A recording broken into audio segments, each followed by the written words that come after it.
Thanks so much for having me again for day 2. And I wanted to thank everybody who was able to share yesterday too. I mean, I think that was the richest part of the day yesterday for me, hearing all your voices and experiences in relation to the stuff that I'm talking about.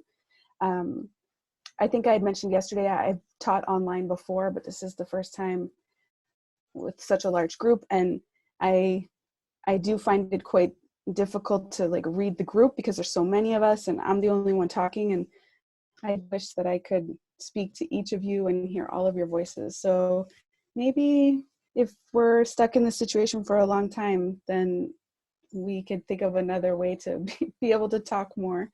But anyway, so yeah, like yesterday, I would love if you could be open and critical, but also playful with some of the stuff I'm going to say today. And if you missed yesterday, it's not really a big deal.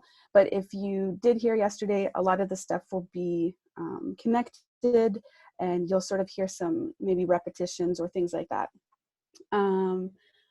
So I think today is a bit more of a transnational conversation.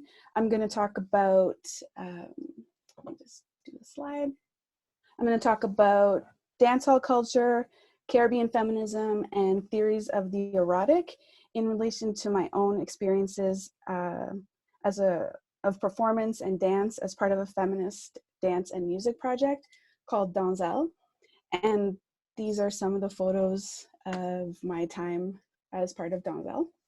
I am not part really anymore because I don't live in Montreal, but I'm still close with all these women, and we still do creative projects. We did a craft video chat the other day just to catch up. So they're still very much part of my life. And if I have time in the end, I'm going to talk about the development of a theory that I did as part of my PhD called intimate pedagogy. And this is really what my practice is about now. Yeah, like research and art and things that I work on. And if you're interested, I started an Instagram page called Intimate Pedagogy to sort of share those projects. I also have my private page, which is Skye Mo, SKYEMO, but that's a private page, and I mostly just share pictures of like cats and flowers, so it's like a bit less interesting. Or if you're into cats and flowers, that could be interesting too.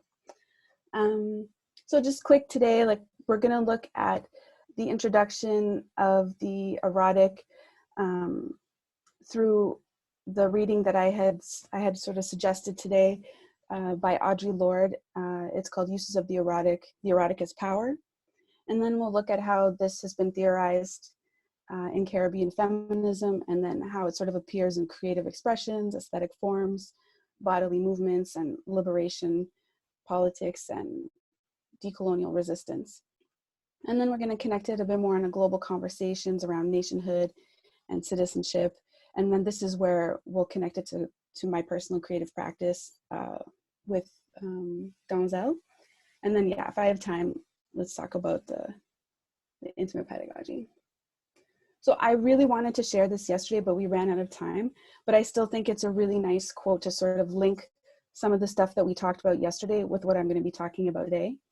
So I'll just read this quote. It's by Mimi Scheller, and her book is Citizenship from Below, Erotic Agency and Caribbean Freedom.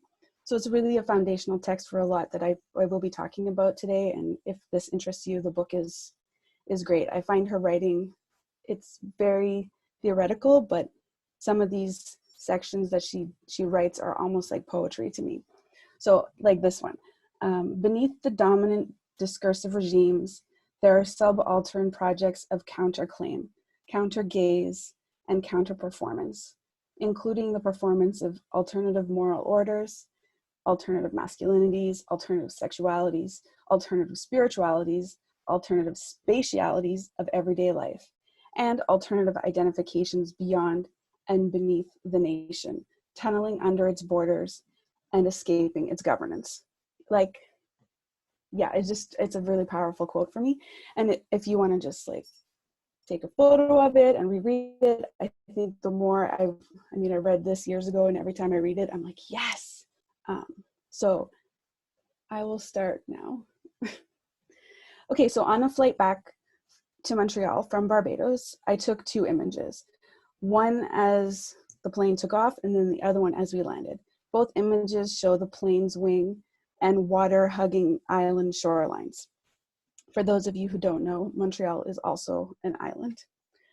So the first is a warm Caribbean Sea of Barbados, and then the second is pictures of ice floating on the St. Lawrence River in Montreal. And I posted both pictures side by side on Instagram with the caption, "Sargassum seaweed to chunks of ice from one island to another. I like to think of the water that travels between the two and all the changes in life in between. Hashtag who wore best." So yeah, although the hashtag is a joke, or isn't like a joke and an attempt to participate in social media humor, it is, and also an obvious statement against the ice. I think it draws a parallel between these seemingly desperate places to see the similarities and differences shared between them. And I think that's actually what most of my work tries to do. It asks us to think about like the flow of ideas and shared histories between the Caribbean and Canada, but also now the Netherlands, which is where I live. Because I think much knowledge has been exchanged between these locations, and each offers a unique perspective on our shared histories and immigration and migration routes that have impacted our present social and political climates. And I know that we all are in different locations here today, and this might not speak directly to your life or your history, but hopefully you can find some parts of it that connect to your personal and political context. Because I think like this history did shape the world pretty broadly. Okay, so let's start with the Lordean framework of the erotic. This is from the suggested reading. It was a speech given by Lorde called Uses of the Erotic is Power. And if you didn't get a chance to read it, it's not really a big deal, but it's an amazing book. And I reference it all the time. It was written in 1984, but I think it speaks to a lot of things that we still think about today. So really key to understanding theories of the erotic is Audre Lorde's defining work on the subject. In the book Sister Outsider, which is where this essay is from, it's really a foundational feminist text, and it's a passionate call for the critical celebration of difference, I think, across humanity. And Lorde really writes from her own life experience, and I find it's a very accessible text. If maybe you've read it in your own like educational pursuits, or just like as a personal text. But yeah, I do find it quite accessible. Lorde herself was born in New York, but to Caribbean parents, and her father was actually from Barbados, and then she lived and worked part of her life in Europe. I believe she spent some time in Amsterdam too, and then later in life she went to St. Croix, which is in the Caribbean, to live with her partner and work from there. And her partner is a Caribbean scholar and activist, Dr. Gloria Joseph. I mean, Lorde has passed away now, but this was back then. So in the article you read for today, or the article that I'm referencing here, Lorde first argued that the erotic functions as more than sex, and that by attending to its affect, we can create profound connections to the self and others. Lorde writes that in learning to recognize our instinctively felt erotic selves, we are respecting our non-rational body knowledge as a powerful source of information and creativity. And you can see in the quote here on the screen, she writes, "When I speak of the erotic, then I speak of it as an assertion of the life force of women, and that creative energy empowered the knowledge and use of which we are now reclaiming in our language, our history, our dance, our loving, and our work and lives." So since Lorde wrote this work, the analytical framework of the erotic has really been broadened. Like, a lot of people have taken up her writing, and it really has offered new ways of reading relationships between the body and politics. And I'm going to discuss some of these now. And not all of them, as we'll see, are without critique. So these will be the main texts that I'm talking about today, with some others that are included in the reference list.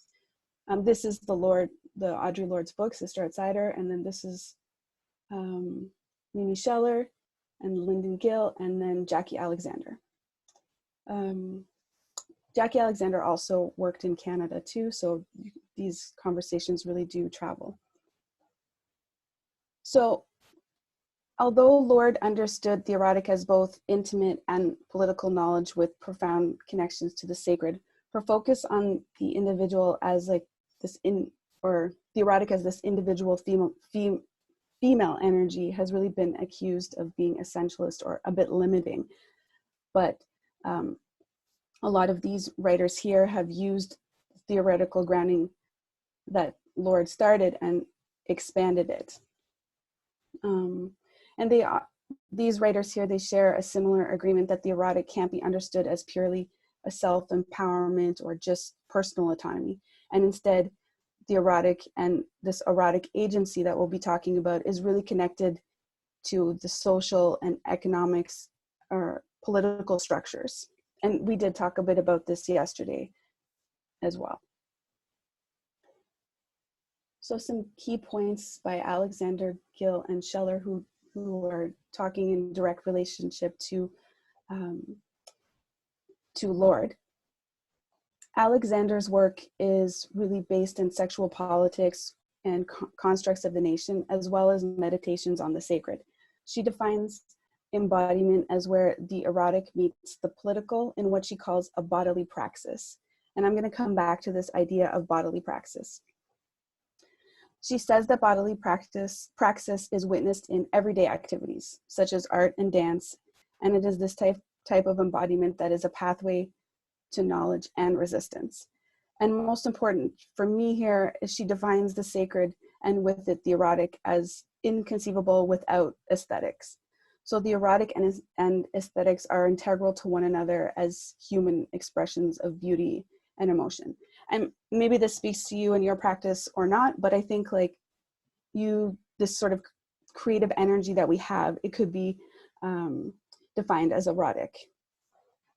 And then Lyndon Gill, he fleshes out this theoretical term that he calls erotic subjectivity as using the sensual as a bridge between the political and the spiritual, drawing on both Lorde and Alexander. And he states that erotic subjectivity functions as a sort of theoretical triad of the political, sensual, and spiritual, this like triangle. And his goal really is to stretch our understanding of the erotic so that it can include the sensual alongside the political and the spiritual for a deeper resonance as both a way of reading and being in the world. And he really draws on his own experiences in the Caribbean and field research around queer activism and arts within mostly Trinidad. So then taking up sections of Gill in conversation with Alexander and Lorde, Mimi Scheller sees the connection to erotic agency as deeply intertwined with politics of liberation. And she argues that a politics of the body and of sexual citizenship must be central to any liberation movement. And like Alexander, she views interbodily relations and aesthetic forms of expression as key in transgressive politics that push up against boundaries of control to create what she calls transient zones of freedom. So yeah, this is similar to what we talked about yesterday with ball culture and Judith Butler's reading. Scheller sees these restrictive elements of institutions and states as sort of instigators of these resistive movements, where room is regularly being made for emancipatory action or performances to reclaim the body as a site of politicized pleasure. All right, so that was a bit heavy theory. Let me like play this, my favorite gift for you. So just to sum up this section before we move forward, the erotic, along with the sensual and the sacred and aesthetic expressions are integral to embodied liberation, political agency, and decolonial resistance. So it's a form of revolution. And I put Prince as part of the revolution. I feel he's like a really great embodiment of all these things.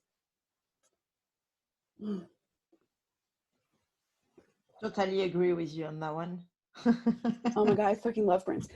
I mean, yeah. Okay. So let's now just move straight into dancehall and thinking of it as a rejection of colonialism. So the Caribbean has a really long history of art and activism that could be said that uses the erotic politically through the body, space, and also sound. So traditions of music and dance are connected to claiming of public space and voice.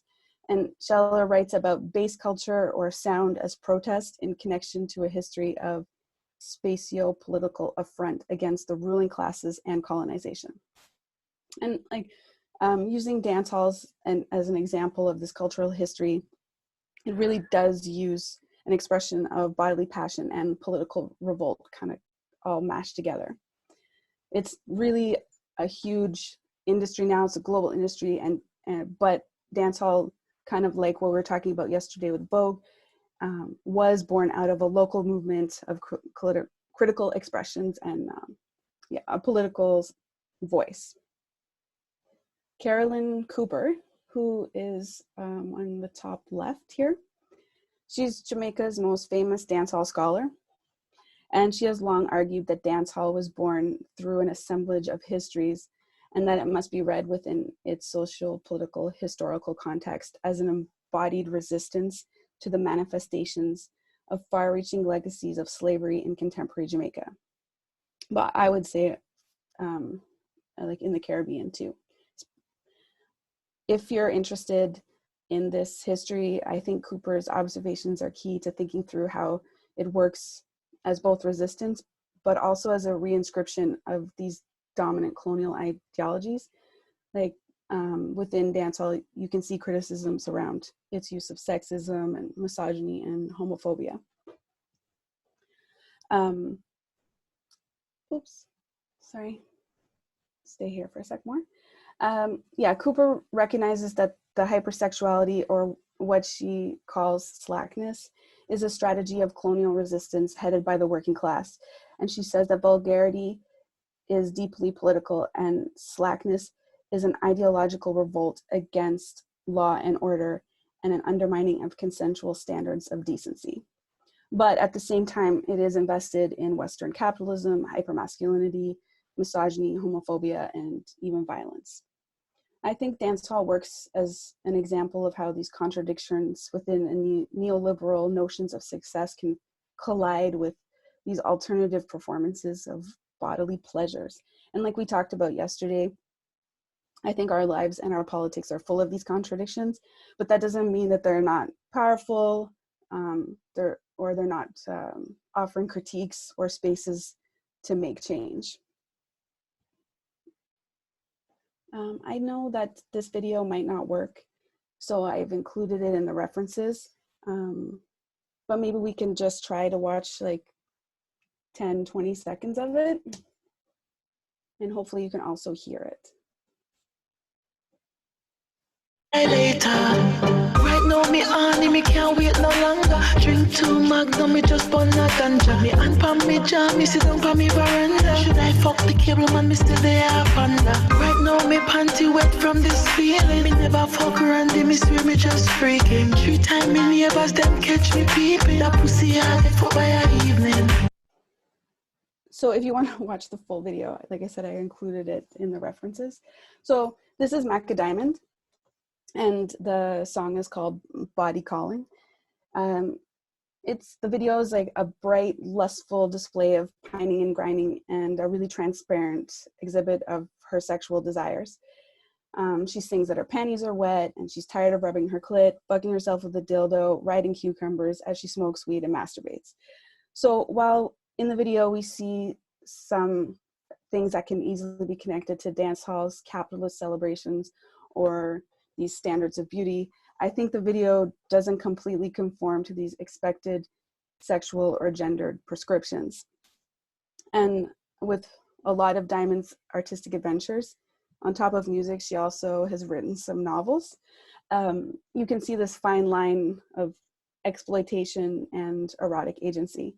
And I think it's a really good example within dancehall where gender expression can be so exaggerated that it goes past what we would think of as normal or normativity into this realm of queer. And by doing so, it sort of makes a space for different gender expressions that can be explored, as with what is done within her video. And I think if we think back to Alexander's idea of this bodily praxis, Diamond is really here reclaiming her body as a site of pleasure and power to push for something like quite transgressive and pretty disruptive. And yeah, she's relying on this heterosexual phallic desire, and but it's not gender normative, and she's not complying to these heteronormative reproductive sexuality. And I think one of the more surprising things is this is really mainstream. She's like a really mainstream artist. And often there is public backlash towards her. This video is old, but she just put out a new song, again, about cucumbers.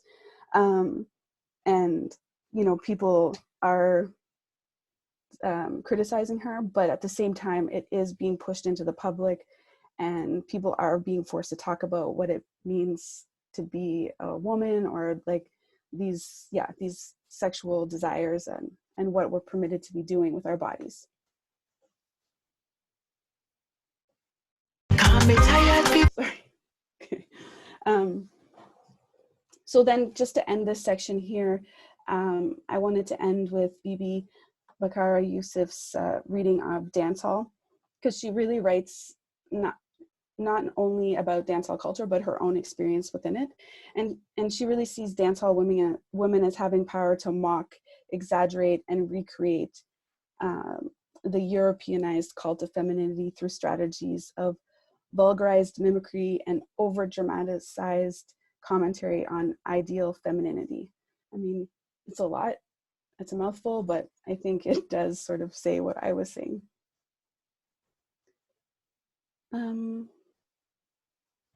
Now, this is a clip from the video we just watched with Mecca Diamond, and on the left is a character that I danced in, not recently, but and I sort of want to think about these possibilities of erotic agency within our own practices.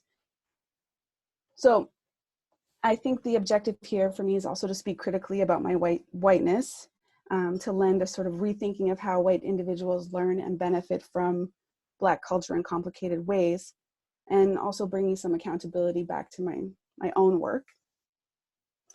Like, as a white woman here, I participated in sexualized performances that were often influenced by African or Black diasporic creative cultures, and also the politics of resistance. And in an ongoing questioning to sort of think about how Western consumers like myself appropriate or imitate or exploit, but also learn about the world through these Black social theories and cultures, it's my hope to sort of uncover alternative ways to challenge this racist or colonial thinking about how we use our bodies. And I think this is pretty imperative to sort of subvert these colonial narratives that are often really attached to Black female bodies. And I think often Blackness is understood or sold to us in a transnational context as sort of like these producers of erotic value for whiteness to consume. And so this is sort of an act like against that. How are we good for time? So you're all fine. You still have, I mean, I'd say to you that probably you will want to stop around like 2:40, so you can allow for 20 minutes question maybe. Mm-hmm. Yeah? Yeah, I'm pretty much like, this is sort of the last section. And if we have time, I'll just tell you briefly about intimate pedagogy, how it connects. But this is sort of my last, like I'm going to tell you about Donzel now. Super. Thank you. Thanks. So this is sort of where I'd like us to think about, oh, I see a typo, sorry. Yeah, I'd sort of like us to think about this transnational conversation, like maybe these ideas of erotic agency really speak to you. Maybe you've thought about them before, but maybe you haven't. But maybe this is a time that we could think of like, oh, how does this stuff speak to me, even if I've not lived in the Caribbean or never even been there, or maybe you do live there, or maybe you go there often. So this is sort of like the opportunity to think about it on an international sort of conversation scale. So I used to be a backup dancer with the music project Donzel. It was based in Montreal, and it was described as a feminist kitsch hip hop group. And it was a confident display of women performing songs that played on stereotypes of materialism, sexuality, gender performance, and race. Now, the amount of enjoyment I garnered from being active in this project is in no way made my participation, I think, less complicated. And while I don't really have a lot of time to go into the complexities experienced, I mean, it was 7 years active, and then another, 5 in and out that I was participating in it. Yeah, but I do want to share how the stage and this sort of collaborative creativity of the project provided me a space to exercise an erotic agency like no other space in my life has offered. And it really was one of the most liberating and radical experiences I think I've had the privilege of negotiating. So dance can challenge the status quo through momentarily assuming different personas and a like reframing of this mundane world. And simply, I've felt sometimes life was too stressful or too boring or whatever. Dance really provided me a space for release, and also a place to explore this politicized embodied voice that was sort of buried deep within me. Maybe it wasn't that deep. Maybe it just needed like a place to come out. So like as Cooper was talking about with Dance Hall, she really sees the queens as having an opportunity to put on these like erotic disguises to allow for unrestrained expressions that are apart from social constraints. And I really see this in my own experience. I got to be messy and sloppy and aggressive, and they were not really things I could occupy in my daily life so easily. And I think that this raunchy sexuality held powerful liberatory moments. And as a group, we really were able to learn with each other and create a knowledge in itself to be performed and disseminated. A lot of people who were part of this group ended up going into sort of like an academic route. Some are artists. Yeah, it was really like a mashup of different people. But also that said, like, this is kind of what I'm reading. As a white dancer, I think it would be dangerous to blindly develop a relationship to this erotic bodily expression based in an uncritical attachment to Black female sexuality. I think white female sexuality is not void of objectification or limitations, but it's really shaped by race differently. That's like in our daily lives, but also how it's read when we move within the world. So what I'm sort of asking us to think about here is, what does this difference do to our relationship to the erotic and racial feelings that circulate in our lives? And how does this impact how we can act or how we want to act with agency? Like, I don't think everybody is permitted that same that same privilege to act. So I'm not saying that all erotic expressions are influenced by Black culture, of course not, but I don't think we can ignore the level that Blackness as a commodity is sold to us and consumed transnationally through pop culture and music and things like that. So I think to challenge this, we need to really question and think more honestly about how colonization and the transatlantic trade has altered or shaped our lives personally. And I know this will look really different depending on where you're living and who you are. And obviously I'm speaking as someone who lived in Canada and the Caribbean and now who lives in the Netherlands, who was a big part of colonization in the Caribbean. So you have like a very vibrant Caribbean population here in the Netherlands, but this history is not really spoken about here. And this is something I'm more interested in learning about now.